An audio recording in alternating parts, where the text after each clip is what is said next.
নিয়ে এবছর শ্রী শ্রী ঠাকুর অনুকূল চন্দ্রের ১৩৬তম জন্ম উৎসব সহ শিলচর সৎসঙ্গ মন্দিরের ৪৬তম শ্রী বিগ্রহ প্রতিষ্ঠা বার্ষিকী উৎসব বিভিন্ন ধর্মীয় কার্যসূচির মাধ্যমে পালন করা হবে আগামী ১০ ও ১১ ফেব্রুয়ারি। এই দুদিনব্যাপী অনুষ্ঠান সম্পর্কে সাংবাদিকদের শিলচর সৎসঙ্গ মন্দিরের ইনচার্জ চম্পক দত্ত জানান, আগামী ১০ জানুয়ারি তথা রবিবার ১০টা ৩০ উৎসব উদ্বোধন, মাতৃ সম্মেলন, সমবেত বিনীত প্রার্থনা, নাম জপ, ধর্মগ্রন্থাদি পাঠ, সন্ধ্যা ৬টা থেকে বিশিষ্ট শিল্পীদের দ্বারা অনুষ্ঠান পরিবেশন।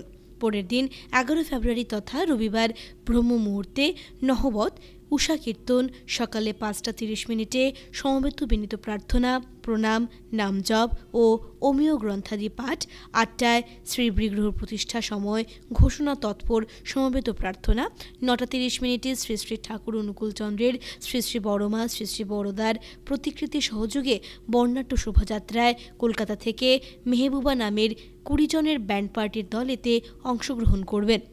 পরবর্তীতে শ্রী শ্রী ঠাকুর অনুকূল চন্দ্র, শ্রী শ্রী বড়মা ও শ্রী শ্রী বড়দার পূজা ও ভোগ রাগ নিবেদন, ভক্তদের মধ্যে প্রসাদ বিতরণ, সঙ্গীতাঞ্জলি, সৎসঙ্গ সম্মেলন, ধর্মসভা সহ আরও অনেক ধরনের ধর্মীয় কার্যক্রমের মধ্য দিয়ে দুদিনব্যাপী অনুষ্ঠানমালার সমাপ্তি হবে।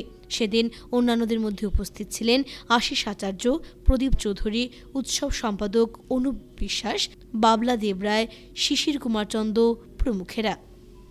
একদম লিমিটেড পিরিয়ডের ভিতরে আমাদের এটা করা লাগছে, আমাদের কন্ট্রিবিউশনও করতে লাগছে গুয়াহাটির উৎসবে।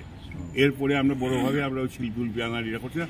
তবে আমাদের এবার প্রসেশন যেটা বাইর কর্ম, ওইটাতে আমরা কলকাতার থেকে প্রসেশন থাকার জন্য মেহবুব ব্যান্ড পার্টি করে একটা ব্যান্ড, খুব রিনাউন্ড ব্যান্ড কলকাতার, তারা আগাগোড়া আমাদের এই প্রসেশনসে ইয়ে করবো, মেহবুব ব্যান্ড।